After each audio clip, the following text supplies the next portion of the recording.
During an interview with CNN's Caitlin Collins this past week, Republican Senator Ted Cruz was basically forced to humiliate himself when Collins brought up the fact that, hey, remember when Donald Trump basically insulted your entire family tree in 2016 and then you voted and supported him anyway?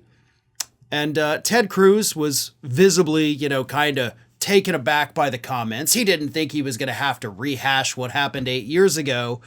And so a very, I would say annoyed and slightly humiliated Ted Cruz had to say this.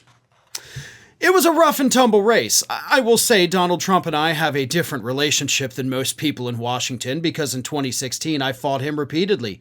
I beat him over and over and over again in 12 states, but he ultimately prevailed. He beat me. And, when he became president, I had a choice to make.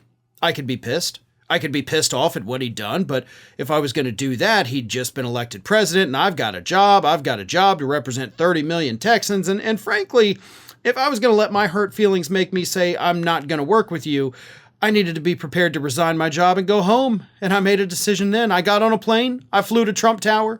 I sat down with him. So we were this close to seeing Ted Cruz resign because he let his anger, rule the day. And by God, he should have done that. Damn, Ted, don't tease us and be like, hey, I almost just disappeared forever, but I didn't. Come on, man. Don't get our hopes up and then dash them so expediently.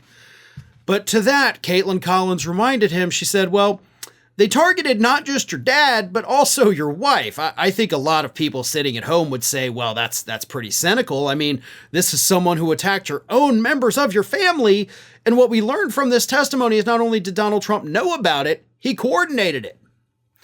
And then again, a sheepish Ted Cruz had to say, look, I understand, but I knew then it was lies. And at the end of the day, I'm a big boy. And as I said, I could have made a choice. Listen, if I were a private citizen, I could decide my feelings are hurt and I'm just going to leave. But if I do that, I can't do my job. And I care about my job. I think Donald Trump is a unique character in American history. There are things he says and does that I like. There are things he says and does that I don't like. He attacked your wife's appearance, man. Not just with the whole, well, I had to suck it up and do my job. As a guy, as a man, as a spouse, as a partner in that relationship, you just sat there and took it.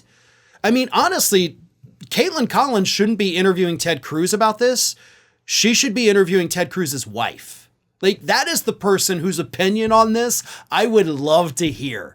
Because as we all remember during that presidential campaign, right, the video clips, the little memes that showed up, it really seemed like Ted Cruz's wife didn't want to be near him at all.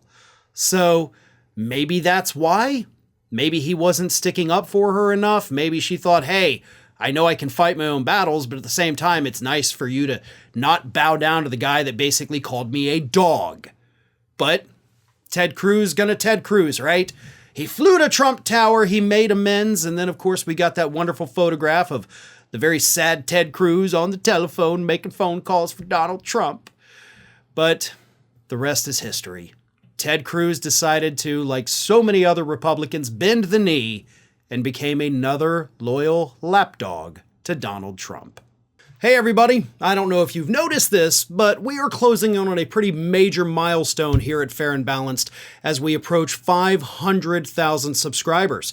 But we're not there yet, and we definitely need your support. So if you're not already, please do subscribe to the channel, and don't forget, like and comment on the videos and share them as widely as possible.